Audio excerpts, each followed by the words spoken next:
ఆరోగ్యం అంటే natural food. Nature మంత్ర ఇప్పుడే మీ ఇంటికి తెచ్చుకోండి. చాలా సీరియస్గా ఒక విషయం అడగాలనుకుంటున్నాను. అయ్యో పర్లేదండి. ఇప్పటిదాకా మీరు చేసిన ఏ ఇంటర్వ్యూలో మీరు నిజాలు చెప్పలేదు. నేను అలా ఉండే వ్యక్తిని కాదు. వీలైతే ఒక సపోర్ట్ చేయండి, అంతేగాని ఎదుటి వాళ్ళు విమర్శించకండి. జబర్దస్త్ ఎందుకు మానేశారు? జబర్దస్త్ ఎందుకు మానేశారంటే మీరు దాస్తున్న నిజం ఏంటంటే నేను చెప్తాను. చెప్పండి. జబర్దస్త్లో ప్రతి చోట ఉందండి, ప్రతి చోట ఉంది. నాకు రాజకీయం అనేది ఇష్టం ఉంది, నా వల్ల అయితే నేను చేస్తాను. ఈరోజు నేను ఫెయిల్యూర్ అనుకోండి ఫర్ ఎగ్జాంపుల్. జబర్దస్త్లో మీరు అలా రెస్పెక్ట్ చేసే పర్సన్ అంటే ఎవరు చెప్తారు? నేను నా వర్క్కి నేను రెస్పెక్ట్ ఇచ్చుకుంటాను. ఎవరికి రెస్పెక్ట్ ఇవ్వరు? నా వర్క్కి నేను రెస్పెక్ట్ ఇస్తాను. పర్సన్కి ఎవరికి రెస్పెక్ట్ ఇవ్వరా? మీతో పాటు అదే రామోజీ ఫిల్మ్ సిటీలో ఇంకొకతను మీ జబర్దస్త్ అతనే కష్టపడుతూ ఉన్నాడు. తెలుసు, సుధీర్ భాయ్ నేను ఇద్దరు ఒక్కడనే జాబ్ చేస్తాను. మీరే కదా. చాలా మంది చెప్పే కంప్లైంట్, సుధీర్ మా ఫోన్లు ఎవరి ఫోన్లు లిఫ్ట్ చేయడు. నిజం అబద్ధం? నా ఫోన్ ఎత్తలేదు అనే కంప్లైంట్ చేయడం కన్నా నిన్నుగా గుర్తించే వ్యక్తులతో మీరు జర్నీ చేయండి ప్లీజ్. ఒక పెద్ద స్టార్ హీరో మీరు వెళ్ళి ఫోటో అడిగితే నువ్వు నాతో ఫోటో దిగడం కాదు నేనే నీతో ఫోటో దిగాలి అని చెప్పి ఎదురొచ్చి మరి ఫోటో తీసుకున్నారంటే ఎవరా హీరో? అవును సార్, ఇది ఎలా తెలుస్తారు మీకు? తెలుస్తుంది. యాక్చువల్లీ ఏ ఇంటర్వ్యూలో చెప్పలేదు సార్ నేను. మెగాస్టార్ చిరంజీవి సార్ ఎంత అంటే మనం ఎదిగేటప్పుడు జబర్దస్త్లో ఒక టీమ్ లీడర్తో ఇష్యూస్ ఉన్నాయి రాముకి. అసలు ఫస్ట్ స్టార్టింగ్ నేను, రాకెట్ రాఘు గారు, వెంకీ చాలా మంచి స్కిట్లు చేసాం, చాలా బాగా చేసాం. ఆ తర్వాత టీమ్ లీడర్గా వెంకీకి ఇస్తున్నప్పుడు అన్న మనకు టీమ్ లీడర్ ఇస్తున్నా మన ఇద్దరం కలిసి చేద్దాం అన్నా. చేశారా? నేను చేసి మళ్ళీ జబర్దస్త్లోకి వెళ్తారా వెళ్ళారా? జబర్దస్త్ గ్రూప్ ఇప్పుడు ఉంది సార్, గ్రూప్ ఇప్పటికి కూడా ఉంది. ఆ గ్రూప్లో నేను ఉన్నాను. యాడ్ చేయలేదా? మీరు బయటకు వచ్చేసారా? అంటే ఏంటి భయ్యా మీరు ఇలా మాట్లాడతారంటే నేను చెప్పేది వాస్తవం. Hi, welcome to my show. జబర్దస్త్తో చాలామంది జీవితాలు మొదలయ్యాయి. కానీ మీకు తెలుసా, జబర్దస్త్ సక్సెస్ మొదలైంది ఆయన స్కిట్తో. ఆయన ఎవరో కాదు, జబర్దస్త్ రాము. ఇప్పుడు మన స్టూడియోలో ఉన్నారు. ఆయన అడిగి ఆయన సినీ విశేషాలు మళ్ళీ తెలుసుకుందాం. హాయ్ సార్, నమస్తే. హాయ్ సార్, నమస్తే సార్. జబర్దస్త్ రాము సార్ ఒక జబర్దస్త్ స్టార్ట్ అయిన ఒక 3 సంవత్సరాల దాకా, 2.5-3 సంవత్సరాల దాకా బాగా ఈ పేరు మారుమోగిపోయింది. అంటే ప్రతి ఒక్కరు కూడా చంద్రా స్కిట్ కానీ లేకుంటే రాఘవ స్కిట్ కానీ వీళ్ళ స్కిట్లు చూస్తున్నప్పుడు వాళ్ళు కామన్గా మీరు ఖచ్చితంగా కనిపించేవారు ఆ టీంలో. Yes sir. అండ్ మీది చాలా మంచి జర్నీ, సక్సెస్ అయ్యారు అక్కడ. బట్ జబర్దస్త్ నుంచి బయటకు వచ్చేసారు. ఇంటర్వ్యూ స్టార్ట్ అయ్యే ముందు మిమ్మల్ని నేను చాలా సీరియస్గా ఒక విషయం అడగాలనుకుంటున్నాను. అయ్యో పర్లేదండి, మీరు అడగాలనుకుంది స్ట్రైట్ గా చాలా హార్డ్ హిట్టింగ్ గానే అడగబోతున్నాను. పర్లేదు, నో ప్రాబ్లం. ఇప్పటిదాకా మీరు చేసిన ఏ ఇంటర్వ్యూలో మీరు నిజాలు చెప్పలేదు. ఈ ఇంటర్వ్యూలో నిజాలు చెప్పాలని నేను కోరుకుంటున్నా. చెప్తారా? ఓకే. కాకపోతే మీరు అన్నదాన్ని ఒకటి ఖండిస్తా. నిజాలు చెప్పలేదనకండి, నేను నిజాలే చెప్తాను. ఎందుకంటే నేను ఒకరికి భయపడి ఒకరికి ఇబ్బంది పడి నేను అలా ఉండే వ్యక్తిని కాదు. నేను స్ట్రైట్గా అదే మాట్లాడతా. ఏ ఇంటర్వ్యూలో అదే చెప్తా. నాకు తెలిసిందే చెప్తా, తెలియంది అసలు చెప్పలేను. తెలిసిన విషయాలు హైడ్ చేసేస్తున్నారు. లేదు అట్లేం లేదు, నేను అడగచ్చు. సరే, ఓపెన్గా ఫస్ట్ క్వశ్చనే వెళ్దాం. జబర్దస్త్ ఎందుకు మానేశారు? జబర్దస్త్ ఎందుకు మానేశారంటే నేను ఫస్ట్ చెప్పానండి, ప్రతి ఒక్కరికి ఒక ఆశయం ఉండాలని కోరుకున్నాను. నిజంగా జబర్దస్త్ అనేది మాకు ప్రతి ఒక్కరికి ఒక మంచి వేదిక అండి. సో ఒక్కొక్కరు అంటే ఎంచుకున్న మార్గాన్ని ఒక్కొక్కరు ఒక వేలు వెళ్తుంటారు. నేను ఫస్ట్ జాబ్ చేస్తున్నప్పుడు I want become a movie artist అనే పాయింట్లో వచ్చాను. బయటకు వచ్చిన తర్వాత జబర్దస్త్ చేస్తున్నప్పుడు కంటిన్యూ అవుతూనే ఉంటున్నాను. కంటిన్యూ అవుతున్నప్పుడు మనం వచ్చింది సినిమా ఆర్టిస్ట్ కావాలనుకున్నాం. మామూలుగా టీవీ ఆర్టిస్ట్ ఎలాగా అవకాశం వచ్చింది చేస్తున్నాం. మనం ఇక్కడికి వచ్చి ప్రయత్నించినప్పుడు ఇక్కడ అయినాం. అక్కడ కూడా ప్రయత్నిస్తే కదా మనం అయ్యేది అన్న సెన్స్ నాకు అనిపించింది. ఇప్పుడు మీరు చెప్పిన సమాధానం గత 5 సంవత్సరాల నుంచి 6 సంవత్సరాల నుంచి మీరు అందరికీ ఇదే చెప్తూ వస్తున్నారు. ఇందులో కొంత నిజం ఉంది. బట్ మీరు దాస్తున్న నిజం ఏంటంటే నేను చెప్తాను.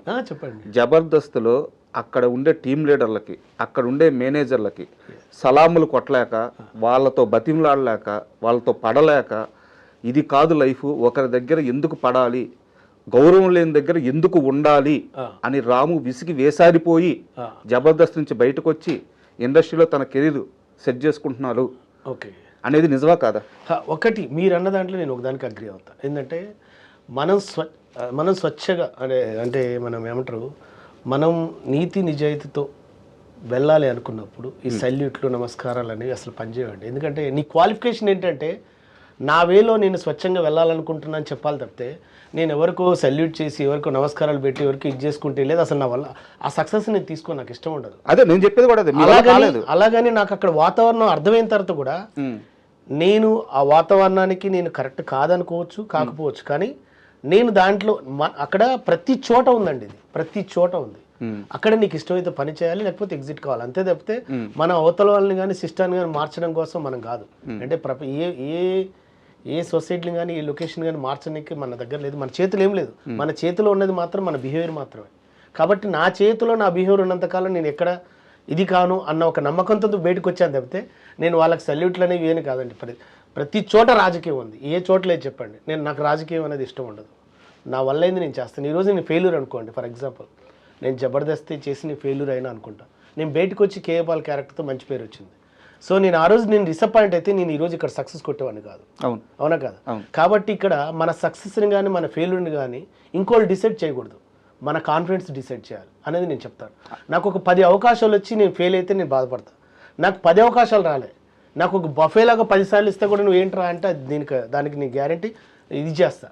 నువ్వు ప్రసాదం ఇచ్చి భయ్యా నువ్వు ఏది భయ్యా అని అంటే అట్లా కాదు కదా. ప్రతి ఒక్కరికి ఒక ఫ్రీడమ్ కోరుకుంటారు, ప్రతి ఒక్కరికి ఒక వే కోరుకుంటారు, ప్రతి ఒక్కరి క్వాలిఫికేషన్ ఎదుటి వాళ్ళకి ఇన్స్పైర్ కావాలని కోరుకుంటాను తప్పితే చీకటిలో జరిగే ప్రతిదీ ఇన్స్పైర్ కావాలంటే నా వల్ల కాదు. సో అక్కడ చీకటి కోణాలు, చీకటి రహస్యాలు, సలాంలు కొట్టించుకునే టీం లీడర్లు, అమాయకంగా పిల్లలు తమ వెంక తిప్పుకునే మేనేజర్లు, వీళ్ళందరూ జబర్దస్త్లో ఉన్నారు. అంటే జబర్దస్త్ అని కాదండి, నేను జబర్దస్త్ అని పర్టికులర్ చెప్పను. ఆ వేలో వెళ్ళేవారు ఆ వేని ఎంజాయ్ చేస్తారు, ఆ వేని ఇష్టపడతారు, అలానే ఎదగాలనుకుంటారు. నేను అలాంటి వేకు నేను క్వైట్ అపోజిట్. నువ్వు ఎదుటి వాళ్ళకి చేతినిచ్చినా ఇవ్వకపోయినా పర్లేదు, కానీ వాడు ఎంతో కాన్ఫిడెంట్తో వస్తాడు. ఆ కాన్ఫిడెన్స్ని మీరు కొలాప్స్ చేయొద్దు, దాని కారకులం మనం కావద్దు. నీకు వీలైతే ఎంకరేజ్ చేయి, లేకపోతే లేదు, అంతే.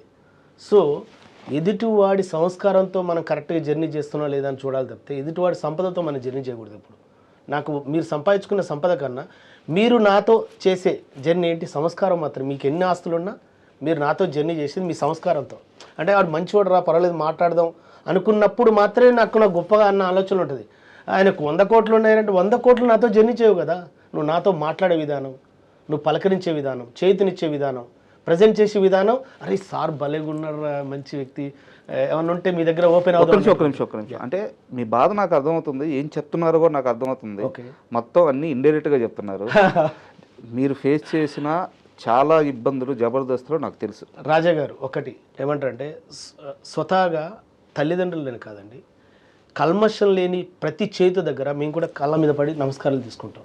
అక్కడ కల్మషం లేదు కాబట్టి. సో అది నేను తప్పుగాని కూడా అనను, ఎందుకంటే దేవుడు బ్లెస్సింగ్స్ కోరుకున్నప్పుడు దేవుని దగ్గర పోయి దండం పెట్టుకుంటాం. అది దేవుడి ఆశీర్వాదంతో, దేవుడి మీద నమ్మకంతో నాకు ఈరోజు ఇది జరిగిందని. అలానే అసలు ఏ పరిచయం లేని వ్యక్తి కూడా కల్మషం లేకుండా ఒక చేతినిస్తాడు చూసావు, వాళ్ళ దగ్గర కూడా దండం పెట్టుకుంటా. అదేంటే అలా పెట్టుకున్నాను కాదు, అక్కడ మన ఆలోచనని మన సంస్కారాన్ని గుర్తించిన వ్యక్తి కాబట్టి నా రెస్పెక్ట్ సార్, మా పెంపకం విధానం నమస్తే పెట్టుకుంటాను. జబర్దస్త్లో మీరు అలా రెస్పెక్ట్ చేసే పర్సన్ అంటే ఎవరు చెప్తారు? నేను నా వర్క్కి నేను రెస్పెక్ట్ ఇచ్చుకుంటాను. ఎవరికి రెస్పెక్ట్ ఇవ్వరు? నా వర్క్కి నేను రెస్పెక్ట్ ఇచ్చుకుంటాను. పర్సన్కి ఎవరికి రెస్పెక్ట్ ఇవ్వరా? పర్సన్ ఒకటి చెప్పనా, ఒక పర్సన్లోనే ఇన్ని క్వాలిటీస్ ఉన్నాయని చెప్పండి, అన్ని క్వాలిటీస్ ఉన్నాయని చెప్పండి, లేవు కదా. అలా ప్రతి పర్సన్లో నేను వాళ్ళ దగ్గర ఉన్న క్వాలిటీస్ నేను తీసుకుంటా, అన్క్వాలిటీస్ నేను తీసుకోను. అంటే నాకు గురువు అని చెప్పుకునే వాళ్ళు ఎవరు లేరా మీకు జబర్దస్త్? అట్లని కదా, నేను స్వతహాగా ఫస్ట్ నుంచి మిమిక్రీ ఆర్టిస్ట్కి వస్తున్నాను. తర్వాత నన్ను గుర్తించింది చంద్రన్న, రాము నువ్వు ఎలా చేస్తున్నావు అని చెప్పాను. ఇలా చేస్తున్నా అంటే నువ్వు నా దాంట్లో చేయాలన్నాడు. ఓకేనా సరే అన్న డన్ అని చేశాను. ఆ తర్వాత రాకెట్ రావు గారు పిలిచారు, చేశాను. అభి అన్న చెప్పాడు, చేశాను. అలా వెళ్ళాను. మీ ప్రయాణంలో కాస్త వెనక్కి వెళ్తే మీరు చదువు అయిపోయిన తర్వాత, ఇంటర్ అయిపోయిన తర్వాత రామోజీ ఫిల్మ్ సిటీలో జాబ్లో జాయిన్ అయ్యారు. అవునండి. ఏం జాబ్ అండి అది? నేను హోటల్ ఇండస్ట్రీలో చేశాను. హోటల్ ఇండస్ట్రీలో చేశాను. నేను స్టార్టింగ్లో వెయిటర్గా జాయిన్ అయ్యి అసిస్టెంట్ మేనేజర్గా రిజైన్ చేసి వచ్చేటప్పుడు కూడా నాకు ప్రమోషన్ ఇస్తుంటే నేను వద్దన్నా. వెయిటర్గా ఎంత మీ జీతం? నాకు అప్పుడు 850, 850 రూపాయలకు నేను జాయిన్ అయ్యాను. ఆ తర్వాత బయటకు వచ్చేటప్పటికి నాకు ప్రమోషన్ ఇస్తారు. సార్ కూడా మేనేజర్ శ్రీనివాస్ గారు స్టిల్ వర్కింగ్ చెప్పారు, రాము ఇట్లా ఇస్తున్నాను రా అంటే ప్రమోషన్ అంటే వద్దు సార్ అన్న. అదేంటంటే వద్దు సార్, ఆ సర్టిఫికేట్ చాలా వాల్యూది, అది నేను కాకుండా ఇంకొకరికి ఇస్తే వాళ్ళకి లైఫ్ ఉంటుందని నేను ఆ సర్టిఫికేట్ కూడా వద్దు సార్ అని వదిలేసుకుని వచ్చాను. అదే సమయంలో మీతో పాటు అదే రామోజీ ఫిల్మ్ సిటీలో ఇంకొక అతను మీ జబర్దస్త్ అతనే కష్టపడుతూ ఉన్నాడు. తెలుసు, సుధీర్. ఎవరు? సుధీర్ భాయ్ నేను ఇద్దరు ఒక్కడనే జాబ్ చేసాం హీరోయికలో. అదే 800 జీతం అయింది కూడా అప్పుడు. అక్కడ 800 జీతమా అనేది మనకు అప్పుడు వాళ్ళకి అంటే తను ఏందో క్లోజ్అప్ మెజిషియన్ అనమాట. అంటే కస్టమర్ ఏమంటారు అక్కడికి విజిటింగ్కి వస్తారు కదా, వాళ్ళ దగ్గరనే క్లోజ్గా మ్యాజిక్ చేసేది. You see this coin, now there is no coin అని అట్లా చేసేది. వాళ్ళ శాలరీస్ మనం ఇప్పుడు మాకైతే అప్పుడు బేసిక్ అంత ఇచ్చారు, వాళ్ళకి ఎంత ఇస్తారు అనేది మనం డిస్కస్ చేయను. కానీ సుధీర్ భాయ్ నాకు అప్పటి నుంచి నాకు ఫ్రెండ్ అనమాట అట్లా. అండ్ ఈ రోజు సుధీర్ గారిని చూస్తే ఎలా అనిపిస్తుంది అంటే ఇప్పుడు ఆయన చాలా ఒక గర్వం. పెద్ద స్టార్ హీరో, భయంకరమైన ఫ్యాన్ బేస్ ఉంది ఆయనకి డిజిటల్ సోషల్ మీడియాలో. సో ఆయన ఆ రేంజ్లో ఉన్నారు కదా. సో ఆయన స్టార్టింగ్ స్టేజ్ అంతా చూశారు మీరు, ఆయన ఎక్కడి నుంచి వచ్చారో మీరు చూశారు, ఎక్కడికి వెళ్ళారో మీరు చూస్తున్నారు, మీ కళ్ళ ముందే ఆయన జర్నీ అంతా ఉంది. సో ఆయన జర్నీ చూసినప్పుడు ఎలా అనిపిస్తుంటుంది? చాలా హ్యాపీగా ఉంటుంది, చాలా గర్వంగా ఉంటుంది. రీసెంట్గా కూడా ఒక మూవీ ఓపెన్ అయింది. ఒకటండి అదేంటి చెప్తున్నా కదా, ఒక్కొక్కరు ఒక వేలు వెళ్తుంటారు, ఒక్కొక్కరికి ఒక వాతావరణం కలిసి ఉంటుంది అంతే. ఇప్పుడు మీరు పలానా దగ్గర ఉన్నారనుకో, ఆ చుట్టుపక్కల ఉన్న ఫెసిలిటీస్ని బట్టి నీకు ఆటోమేటిక్గా ఫోకస్ అవుతుంది. మనం ఉండే విధానం కావచ్చు, కలిసే మనుషులను కావచ్చు అట్లా. సుధీర్ భాయ్ డౌన్ టు ఎర్త్ ఫస్ట్ నుంచి. తను యాజ్ ఏ ఫస్ట్ మెజిషియన్, తర్వాత గేమ్ ఆర్గనైజర్, ఆ తర్వాత టీవీ. అసలు ఇంకా లోతుగా చెప్పాలంటే ఫస్ట్ స్కిట్ ప్రాక్టీస్ చేసింది నేను, సుడిగాల్ సుధీర్ భాయ్ అండ్ వేణు అన్న అండ్ ఇంకో అబ్బాయి టింకు అన్న.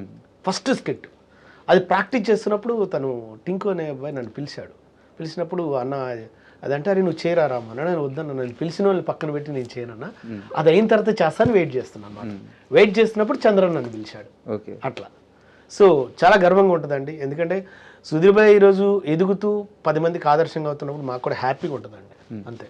అండ్ ఇక్కడ ఒక చిన్న విషయం ఏంటంటే చాలామంది చెప్పే కంప్లైంట్, సుధీర్ మా ఫోన్లు ఎవరి ఫోన్లు లిఫ్ట్ చేయడు, మాకు టచ్లోకి రాడు, తనకి అత్యంత సన్నిహితమైన 2-3 ఆర్టిస్టులు ఉన్నారు, వాళ్ళ ఫోన్లు మాత్రమే లిఫ్ట్ చేస్తారు, మేము జబర్దస్త్ ఫ్యామిలీయే, మాతో పాటు కలిసి స్కిట్లు చేశాడు, మాతో పాటు జర్నీ ఉంది, మాతో పాటు తిన్నాడు, ఒకవేళ వస్తే మళ్ళీ ఈరోజు కూడా తింటాడు, కానీ ఫోన్ మాత్రం లిఫ్ట్ చేయడు అని చాలామంది చెప్తున్న కంప్లైంట్. నిజమా అబద్ధమా?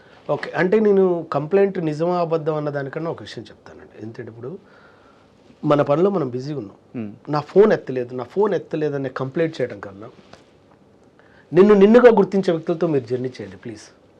అంటే నువ్వు ఎదుటి వాళ్ళ మీద మనం కంప్లైంట్ చేయడం కన్నా మనల్ని రిసీవ్ చేసుకునే వ్యక్తులతో మనం జర్నీ చేయడం విన్నాట. ఇప్పుడు నేను ఒక టైంలో సుధీర్ భాయ్ కూడా ఒక టైంలో ఏదో వచ్చింది, ఒకటి పెద్ద నాకు తెలిసిన బెస్ట్ రైటర్ రామునికి తెలుసు అన్నావు కదా అంటే అవును అన్న, ఒకసారి మాట్లాడవు అంటే నేను అడుగుతానన్నా, మాట్లాడి చెప్తానన్నా. నేను మెసేజ్ పెట్టా, నాకు రిప్లై ఇచ్చాడు, at a time Rambai go ఇతను చూస్తుండని చెప్పాడు, రైట్ అన్న థ్యాంక్ యూ అన్న అంతే. తర్వాత తను కొన్ని చెప్పాడు, అన్న ఇట్లా సింక్ అయ్యేటట్టుందన్న అంటే ఓకే రైట్ అన్న. నేను ఆ ఆలోచనని వారి దగ్గర తీసుకెళ్ళగలిగానా లేదా అది వారికి ప్లస్ అవతల అడిగిన అతను ఫ్రెండ్ కూడా నా ఫ్రెండ్ అన్న విషయంలోనే ఆలోచించాను తప్పితే నా ఫోన్ ఎత్తాడా ఎత్తలేదా, రిప్లై ఇచ్చాడా ఇచ్చలేదా అనే పాయింట్లో నేను లేను. అలానే మనం ఎదుటి వాళ్ళని కంప్లైంట్ చేయడం కన్నా మన వేలో మనం వెళ్ళటం బెస్ట్ అనుకుంటాడు, ఎందుకంటే కంప్లైంట్ అనేవి పెరిగిపోతుంటుంటాయి. అలా పెంచుకోవడం కన్నా ఇప్పుడు నేను ఫర్ ఎగ్జాంపుల్ మిమ్మల్ని ఎంకరేజ్ చేయాలనుకున్నాను, సార్ నాకు రిప్లై ఇట్లేదండి నువ్వు ఒక్కనే చూస్తున్నా అవసరం ఏముంది అంటున్నా. నేను సుధీర్ భాయ్ అనట్లే, ఎవరితోనైనా సరే నిన్నుగా గుర్తించే వ్యక్తులతో నువ్వు జర్నీ చేయి, నీ ప్రపంచం నీకుంటుంది, నీ అచీవ్మెంట్ నీకుంటుంది, నీ సక్సెస్ నీకుంటుంది అనేది నా ఉద్దేశం. ఏంటి నువ్వు వెళ్ళేటప్పుడు మనసు కానీ మైండ్ కానీ బరువుగా ఉండొద్దు, ఆనందంగా ఉండాలంటే ఫస్ట్ నువ్వు స్ట్రెస్కి గురి కాకు. నీ ఆలోచన గొప్పదైనప్పుడు తప్పకుండా నీకు చేతినిచ్చే వాళ్ళు వస్తారు. నీకు చేతినివ్వకున్నా, నీకు ఫోన్ లిఫ్ట్ చేయకున్నా, నీకు ఇంకోరు ఏది చేయకపోయినా దయచేసి నాట్ ఓన్లీ సుధీర్ భాయ్ అని కాదు, నేను సుధీర్ భాయ్ని స్పెషల్గా అంటే నాకు సుధీర్ భాయ్ మంచి లిఫ్ట్ చేశాడు, బాగున్నాడు, చాలా మంచి వ్యక్తి కూడా నా పాయింట్ ఆఫ్ వ్యూలో. నాకు నేను మీది ఎత్తలేదంటే నాకు తెలియదు, కానీ వీళ్ళని కాదు ఎవరైనా సరే అలా ఎత్తనప్పుడు మీ వేళ మీరు వెళ్ళే ప్రయత్నం చేయండి తప్పితే మీరు దాంట్లోకి వెళ్ళి మీరు డిప్రెషన్లోకి వెళ్ళకండి ప్లీజ్. నా దగ్గర సుధీర్ గారి విషయం పక్కన పెడితే మీరు జబర్దస్త్ నుంచి బయటకు వచ్చేటప్పుడు ఒక టీం లీడర్ కూర్చోబెట్టి వద్దురా రాము నా మాటిను ఎల్లమాకు అని చెప్పి ఒక టీం లీడర్ చాలా బాగా బతిమలాడి నచ్చ చెప్పడానికి ట్రై చేశారంట. ఓకే, ఎవరా టీం లీడర్? అంటే నేను అప్పుడు ఎగ్జిట్ అయ్యేటప్పుడు నాకున్నది మాత్రం రాకెట్ రాఘు గారి టీం. ఆయనే రాఘు గారికి నేను చెప్పాను ఆల్రెడీ, సార్ నేను నెక్స్ట్ పోసాని సార్ రాబోతున్నారు మన నెక్స్ట్ ఎపిసోడ్కి, కాబట్టి నేను తప్పకుండా ఆ ఎపిసోడ్తో వెళ్ళిపోతున్నాను సార్ అని చెప్పాను.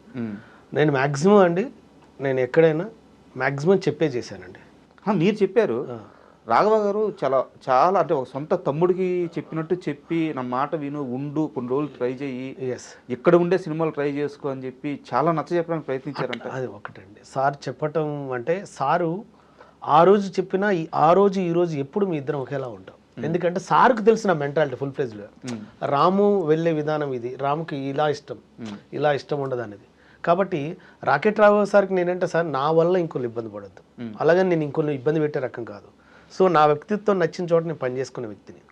నాకు నేను ఒక ఆశయం కోసం పెట్టుకెళ్తాను అంతే. సార్ ఇక్కడ ట్రై చేశాం బాగానే ఉంది, ఇంకొంచెం అక్కడ కూడా ట్రై చేద్దాం. వచ్చిందనుకో మన జనరేషన్ కానీ మన ఇంటి వాళ్ళు కానీ ఎవరైనా తలుసుకుంటారు. పోయిందనుకో పర్వాలేదురా వాడు ట్రై చేశాడు కాలేదు, అయినా మళ్ళీ ఇంకోళ్ళు ట్రై చేద్దానికి నేను ఏమైనా చెప్పగలుగుతా, నేనేం మిస్ అయ్యాను అనేది అనుకొని నేను బయటకు వచ్చాను. బయటకు వచ్చినప్పుడు ఈ రోజుకి కూడా రాఘవ్ సార్ ఏదైనా ప్రోగ్రామ్స్ ఉన్నా, ఏదైనా మంచి ఇది ఉన్నా, ఒక డెడికేషన్తో కూడిన విషయాలైనా సరే ఫస్ట్ నాకు కాల్ చేస్తాడు, రామ్ గారు ఇది ఉందని. Sir okay sir done sir అంటే. ఎందుకంటే ఆయనకు ఒక నమ్మకం, రాము వెళ్ళిందంటే ఒక పర్ఫెక్ట్ ఇలా చేయగలుగుతాడు, ఇలా చేసుకుంటాడు. అదే ర్యాప్ ఉంది, అదే అండర్స్టాండింగ్ ఉంది, అదే రెస్పెక్ట్ ఉంది మాకు ఇప్పుడు, అప్పుడు, ఎప్పుడు. రీసెంట్గా కూడా మొన్న కూడా పిలిచాడు. ఎందుకంటే సార్ మనల్ని మనగా గుర్తించి ఇచ్చేదే మనకు విలువైంది సార్, మనం చేసే రిలేషన్షిప్ కూడా విలువైందని అర్థం. రాఘవ గారి టాపిక్ వచ్చింది కాబట్టి కంటిన్యూగా ఇంకో క్వశ్చన్ వేస్తున్నాను. Yes sir. జబర్దస్త్లోకి చాలామంది టీం లీడర్లు వచ్చారు, ఆర్టిస్టులుగా వచ్చారు, టీం లీడర్లు అయ్యారు. జోబి నిండంగానే లేదా కడుపు నిండంగానే బయటకు వెళ్ళిపోతున్నారు. Yes sir. వాళ్ళ కెరీర్లు వాళ్ళు చూసుకుంటున్నారు. Yes sir. జబర్దస్త్లోకి ఎంటర్ అయినప్పటి నుంచి ఇప్పటి వరకు బయటికి పోకుండా స్టిల్ కంటిన్యూ అవుతుంది రాఘవ గారు ఒక్కరే. అవును సార్, 750 ఎపిసోడ్ దాకా చేశారు. ఆయన ఎందుకు జబర్దస్త్ వదలరు సార్? ఆయన ఎందుకు వదలరు అంటే సార్, ఫర్ ఎగ్జాంపుల్ వదలరు అనే పదం అన్నారు సార్, నేను వదిలిన మనకు అవకాశాలు వస్తున్నాయి ఫుల్ ఫెజ్లు, మీరు ఎలా అనుకుంటారు? వదిలిన ప్రతి ఒక్కరికి అవకాశాలు లేవు సార్ అక్కడ. కాబట్టి రాఘవ సార్ ఏంటంటే వదలాలి అనుకున్నప్పుడు కూడా వెనక ఫ్యామిలీ ఉంది, భవిష్యత్తు ఉంది. ఎట్ ఏ టైం ఆయన అంతకుముందుకు కూడా టీవీ మీడియాలో చాలా ప్రోగ్రామ్ చేశాడు. అవును, జెమిలీలో చేశాడు, చాలా ఈటీవీలో అయినా జెమిలీలో అయినా ఇంకెన్నో ప్రోగ్రామ్ చేశాడు. వారికి తెలుసు అప్పటి నుంచి తను యుద్ధం చేస్తున్నానని తెలుసు. యుద్ధం చేస్తున్నప్పుడు కూడా ఏదైనా నామమాత్రంగా నిలిచింది తప్పితే అది లైఫ్ లాంగ్ సపోర్ట్ ఇవ్వలేకపోయింది. అటు బుల్లితెర కావచ్చు, ఇటు బిగ్ స్క్రీన్ కూడా కావచ్చు. కాబట్టి తనకు అర్థమైంది ఏంటంటే అతను వెరీ నాలెడ్జ్ఫుల్ పర్సన్ సార్. వాళ్ళ ఫ్యామిలీ వాళ్ళ నాన్నగారు కూడా టీచర్, మంచి ఎడ్యుకేషన్ ఉంది, ఏంటి చాలా చక్కగా మాట్లాడతారు. కాబట్టి ఆ సార్ ఆ సంస్కారాన్ని ఆలోచించి ఎస్ నేను వెళ్తే బయటికి అంత బలంగా మనం ముందుకు వెళ్ళగలుగుతాం వెళ్ళలేము అనేది ఒక క్వశ్చన్ అతను వెంటాడి ఉంటుంది. నెక్స్ట్ నాకు ఏది బలమైన సపోర్ట్ ప్రోగ్రామ్ దొరకలేదు, ఇప్పుడు ఈ గ్రిప్ దొరికింది కాబట్టి దీన్ని వదలొద్దు అన్న ఒక బలమైన కారణం ఉంటుంది. ఈ రెండు కారణాల చేత సారు దీన్ని పట్టుకుని వదలలేదు. బయటికి వెళ్తే భవిష్యత్తు ఉంటుందో ఉండదో క్లారిటీ లేదు, ఎందుకంటే ఆల్రెడీ ఆయన ఎప్పటి నుంచి యుద్ధం చేస్తుంది కాబట్టి. అలా వెళ్ళిన తర్వాత అక్కడ అన్ని విషయాలు క్యాల్కులేషన్ చేసుకుంటాడు సార్. నేను చెప్పాల్సిన అవసరం లేదు, సార్కి కూడా స్వతహాగా ఎన్నో తెలుస్తాయి కాబట్టి అందుకే వారు వెళ్ళలేకపోతే తప్పితే వారు ఇది చేయటం అని కాదు సార్. వారు చేస్తారు. ప్రజెంట్గా మీరే అంటే సార్ ఎవరినైనా అడగండి, రాకెట్ రాఘు గారు చేసే స్కిట్లు వెరీ జెన్యున్గా చాలా బాగుంటుంది అంటారు. సో నేను బలంగా ఉన్నా యుద్ధం చేస్తా కొడతా గొడవపోతాను కదండి, పక్కోడు గొడవపోవట్లేదు, పక్కోడు ఎందుకు అన్న పాయింట్లు ఉండదు సార్. ఎవరి సంస్కారంతో వాళ్ళు జర్నీ చేస్తారు. కాబట్టి వారి సంస్కారం ఏందో వాళ్ళకి తెలుసు, వారి చదువు ఏందో వాళ్ళకి తెలుసు. బయటికి వెళ్తే రాజకీయాలను ఎదుర్కోగలుగుతామో ఎదుర్కోలేమన్న సెన్స్ కూడా ఉండటం వల్లే ఆయనకున్న బార్డర్స్లో ఆయన పరిధిలో ఆయన క్రియేట్ చేసుకున్నాడు అన్న ఉద్దేశంతోనే అట్లా ఉంటూ ఇటు సినిమాలు కూడా చేస్తున్నాడు. కానీ గ్రిప్ పట్టుకొని యుద్ధం చేస్తున్నాను నేను అనుకుంటున్నాను. సూపర్. అంటే రాఘవ గారికి ఒక సపరేట్ ఫ్యాన్ బేస్ ఉంటుంది. ఆయన స్కిట్స్లో మాత్రం ఎలాంటి బూత్ ఉండదు, ఎలాంటి డబుల్ మీనింగ్ ఉండదు, మ్యాక్సిమం బాడీ షేమింగ్ కూడా ఉండదు, ఒక వర్గాన్ని కించపరచడం అట్లా ఉండదు. చాలా క్వాలిటీ కామెడీ ఉంటుంది ఆయన స్కిట్స్లో. సో అందుకని ఆయన ప్రస్తావన తీసుకొచ్చాను. పర్లేదు సార్, తెలియాలి సార్. యాక్చువల్లీ నేను చెప్తాను కదా, మంచి కూడా ప్రచారంలో ఉండాలండి తప్పకుండా. ఎందుకంటే మనం ఎదుటి వాళ్ళని మనం ఎందుకు అనుకుంటాం, కానీ ఎందుకు అని వచ్చిన డౌట్ వాళ్ళు కూడా మనం ఎందుకు చేయలేకపోతున్న వాళ్ళకి ఏదో ఒక విధంగా ఆలోచించండి, ఆ రోజు మీరు గొప్ప వాళ్ళని నేను అంటాను. ఇప్పుడు బయటకు వచ్చావు ఎందుకు అని క్వశ్చన్ వెళ్ళి చాలా ఉండరు. బయటకు వచ్చిన సినిమాల కోసం అంటే సినిమా అవకాశం ఇచ్చిన వాళ్ళు ఉండరండి. నేను సినిమా అవకాశం కోసం వచ్చిండ్రా వీడియో అని తెలుస్తుంది, తెలిసిన తర్వాత కూడా ఇచ్చేవాళ్ళు ఉండరండి. ఏంటి ఇచ్చినప్పుడు కదా నువ్వు ఒక క్వశ్చన్ వేసావు, అరే ఈ మధ్య కనిపించట్లేదు అంటే వాడు వేలో వాడు ప్రయత్నం చేస్తుండు, వాడు వేలో వాడు యుద్ధం చేస్తుండు, వాడు వేలో వాడు ఇది చేయట్లేదని మీరెలా అనుకుంటారు? అంటే రాము గారు ఇక్కడ నాకు డౌట్ వచ్చేసి, మీరు సినిమాల కోసం జబర్దస్త్ వదిలేసి వచ్చారు, అసలు ఎవరిని అప్రోచ్ అయ్యారు, ఎలా అప్రోచ్ అవుతున్నారు, మీకు ఎందుకు మీ నటనకు కానీ లేకుంటే మీ జర్నీకి కానీ తగ్గ పాత్రలు పడట్లేదు, అసలు మీ అప్రోచ్ ఎలా ఉంటుంది? సార్ నా అప్రోచ్ ఎలా ఉంటుంది అంటే సార్, నాకు తెలిసిన వ్యక్తులతో అప్రోచ్ అవుతాను సార్. ఏదైనా ఉంటే చెప్పండి సార్ అంట, నాకు ఫోర్స్గా ఇష్టం ఉండదు. అసలు మీరు వెళ్ళినప్పుడు ఎట్లుంటుంది, రిసీవ్నెస్ ఎలా ఉంటుంది? గుర్తుపడతారు సార్, గుర్తుపడతారు. హాయ్ అండి బాగున్నారండి అంటే, సార్ ఇలా ఉందన్న అంట, ఏమన్నా ఉంటే చెప్పండి అన్న అంట. నేను ఏదైనా, అది మొన్న త్రివిక్రమ్ గారు పెద్ద స్టేజ్ మీదనే చెప్పారు, ఏదైనా సహజంగా జరగాలంటే చూసా, అలానే ఏదైనా సహజంగా జరగాలి, ఫోర్స్తో జరగకూడదు. అంటే ఏదైనా వర్క్ ఇచ్చేటప్పుడు కూడా ఇతనికి మనం ఎంకరేజ్ చేయాలి అని ఏంటండి, అట్లా ఆలోచన ఉన్న దగ్గర నాకు పని చేయాలనిపిస్తుంది. బట్ అది జరగట్లేదు కదా. మీరు ఇన్నేళ్లలో ఒక్క నిమిషం ఒక 5-6 సంవత్సరాల నుంచి మీరు ఇదే ప్రయాణం చేస్తానే ఉన్నారు. నాకు తెలిసి ఒక 30 నుంచి 40 సినిమాలు చేసినట్టున్నారు, 50 సినిమాలు చేసినట్టున్నారు. చేశాను, బాగానే చేశాను, బాగా చాలా సినిమాలు చేశారు. బట్ వాటిల్లో ఏది కూడా ఒక కేఏ పాల్ గారి క్యారెక్టర్ తప్పించి ఏది కూడా మీకు ఆ మనసుకి ఫుల్ ఆనందాన్ని ఇచ్చిన పాత్ర లేదండి. నాని గారిది భలే భలే మగాడివైలో ఆ సీన్ మాత్రం చాలా బాగా పేలింది, చాలా మంచి పేరు కూడా వచ్చింది. ఈ రెండు తప్పించి మిమ్మల్ని తృప్తిపరిచిన పాత్రలు పడట్లేదు. మీరేమంటున్నారు, నేను రెగ్యులర్గా కలుస్తున్నాను, నాకున్న పరిచయాలను నేను కలిసి అడుగుతున్నాను అని చెప్పి అంటున్నారు. బట్ ఎక్కడో మీ అప్రోచ్లో రాంగ్ రాకపోతే సార్ ఈ 6 ఏళ్లలో మీరు ఎందుకు సక్సెస్ అవ్వలేదు? సార్ నేను అంటే మీరు అన్నదానికి క్వశ్చన్కి సమాధానం చెప్తాను. మధ్యలో మా నాన్నగారు మధ్యలో కాలం చేశారు. కాలం చేసినప్పుడు ఫుల్ డిసప్పాయింట్ అయినా, అయ్యో ఏంది ఇట్లా జరిగిపోయిందని. మనమే అక్కడ ఇప్పుడు ఇక్కడ మనం కర్త కర్మక్రియ మనమే. అలాగని నాకు ఎలా అనిపిస్తుంది అంటే, మన ఎథిక్స్ని మనం చంపుకుంటూ పోయి వాళ్ళని అడిగి వాళ్ళు చెయ్యి సార్ ఇది అనటం కన్నా దారిలో మనల్ని గుర్తించిన వ్యక్తుల ద్వారా మనం వెళ్దాం. పని ఏదైనా పని, ఏ పనైనా దైవంతో సమానం అనుకునే వ్యక్తిని. రామగారు ఎందుకు అంత స్ట్రాంగ్గా అడిగానంటే, మీ అప్రోచ్ కరెక్ట్ కాదేమో అని చెప్పేసి. యాక్చువల్గా నేను ఆ వర్డ్ వాడి ఉండకూడదు, వాంటెడ్గానే వాడాను. ఎందుకు వాడాను అంటే, భయంకరమైన మొహమాటం మీకు. అండ్ మాత్రం కరెక్ట్, 100% భయంకరమైన మొహమాటం. ఎవరి దగ్గరికి వెళ్ళి వాళ్ళని డిస్టర్బ్ చేయకూడదు అని చెప్పేసి ఒక ఫీలింగ్, ఇష్టం ఉండదండి. ఎవరి దగ్గర చేయి చాపి దేహం ఛాన్సులు అడగకూడదు అని చెప్పి అనుకుంటారు. తెలిసిన వాళ్ళకి మాత్రం కనిపించి సార్ కొంచెం ఉంటే చూడని చెప్పి వచ్చేస్తారు. ప్రైజింగ్స్ ఉండవు. నిద్రలేసిన తర్వాత అందరికి good morning sir, good morning wishes పెడుతుంటాను సార్, గుడ్ మార్నింగ్ విషెస్ పెడుతుంటాను, ఇది చెప్తుంటాను. నాకు ఫోర్స్ గా ఇలా చేసి ఇష్టం. అంటే ఇండస్ట్రీలో పక్కన చేరి భజన చేసే వాళ్ళకే ఇప్పుడు క్యారెక్టర్లు రావట్లేదు. మీరేమో చాలా సహజంగా జరగాలి, నన్ను గుర్తు పెట్టుకొని పిలవాలి, ఇంత జెన్యూన్ గా ఉంటే అవకాశాలు ఎలా వస్తాయి? అదే సార్ అంటుంటారు. ఇప్పుడు మనకు మన లైఫ్ను మనం కనీసం మనం ఆస్వాదించాలి సార్. అంటే అరే ఈ వేలో మనం వెళ్ళగలిగాం, ఈ వేలో మనం బతకగలిగాం. ఇప్పుడు ఏది చేసినా సరే మన ఎండ్ ఆఫ్ ది డే తీసుకెళ్ళలేవు అనే విషయం తెలుసు. అలాగని మనం అడుగుతున్న దాంట్లో సార్ ఇది మనకు ప్రతి ఒక్కరికి పని అవసరం సార్. పని ఉంటేనే వాళ్ళని రెస్పెక్ట్గా చూస్తారు, పని ఉండాలి. కానీ అడుగుతున్నప్పుడు పని లేదనుకో నేను ఆల్టర్నేట్ పని వెతుక్కునే ప్రయత్నం చేస్తుంటా. ఈ పని చేస్తేనే ఆ పని చేస్తే కాదండి. ఫర్ ఎగ్జాంపుల్ అంటుంటారు సార్, సెలబ్రిటీ అంటే మీరు సార్ సెలబ్రిటీ అనే పదానికి నా దృష్టిలో ఒకటే సార్, కష్టపడి పని చేస్తూ, కష్టపడి అంటే ముంచుతో కాదు, కష్టపడి పని చేస్తూ ఒక 100 మందికి, ఒక 200 మందికి, 10 మందికి నువ్వు గొప్పగా ఆ చుట్టుపక్కల నువ్వు ఆదర్శంగా ఉన్నప్పుడు నువ్వే నా దృష్టిలో సెలబ్రిటీ అంట. అంతే తప్పితే నేను చేస్తుందా గొప్ప అని అనుకొని పెద్ద గర్వంగా చెప్పుకోవాలని నేను అనండి. నీ పని నువ్వు చేస్తూ నువ్వు 10 మందికి పని కల్పించగలిగావు నీలాంటి వ్యక్తుల కంటే అది చాలు. సో మీరు అనుకుంటున్నట్టయితే అవకాశాలు రావట్లేదు? లేదు సార్, అనుకున్నట్టు అయితే లేవు సార్, ప్రజెంట్గా 100% లేవు. ఎక్కడ తప్పు జరుగుతుందంటారు? ఇక సార్ అదే నేనేంటంటే, నాకు వచ్చిన దగ్గర చేసుకుందాం, రానప్పుడు పలానోళ్ళే ఓపెన్ అయినా అనుకుని ఇప్పుడు కలిసి వస్తాను సార్, సార్ ఏమైనా ఉంటే చెప్పండి అని ఏంటి అట్లా కలిసి ప్రయత్నం చేస్తుంటా. ఇప్పుడు ఈరోజు కూడా మారుతి సార్కి నేను టచ్లో ఉంటాను. మారుతి సారు బ్యానర్లో ఏదన్నా మన ఫేస్కి టచ్ అయ్యేది, ఇది కనెక్ట్ అవుతుంది అనుకుంటే కాల్ వచ్చేస్తుంది సార్.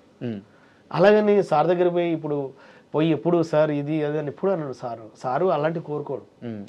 నాకు అలా ఇష్టం, ఎందుకంటే వాళ్ళని డిస్టర్బ్ చేయడం ఇష్టం ఉండదు. ఇప్పుడు ఆర్జీ సార్ అండి మెసేజ్ పెడతాను, ఆర్జీ సార్ సార్ బాగున్నారు ఏం సార్ అని అనలేను నేను. ఏంటి మెగాస్టార్ చిరంజీవి సార్ ఉన్నారు ఫర్ ఎగ్జాంపుల్, చాలామంది ఏ ఇంటర్వ్యూలో నేను చెప్పలేదంటే ఇంటర్వ్యూ చెప్తున్నాను. మెగాస్టార్ చిరంజీవి సార్ ఎంత అంటే, మనం ఎదిగేటప్పుడు ఒక్కొక్కరు ఒక వేలు ఎదుగుతుంటుంటారు. కానీ ఈ ఎదుగుతున్న క్రమంలో కష్టం వచ్చినప్పుడు, ఇండస్ట్రీలో ఎదిగేటప్పుడు కష్టం అంటే అరే మెగాస్టార్ చిరంజీవి కన్నా అన్న పాయింట్ క్వశ్చన్ వస్తుంది, రైజ్ అవుతుంది.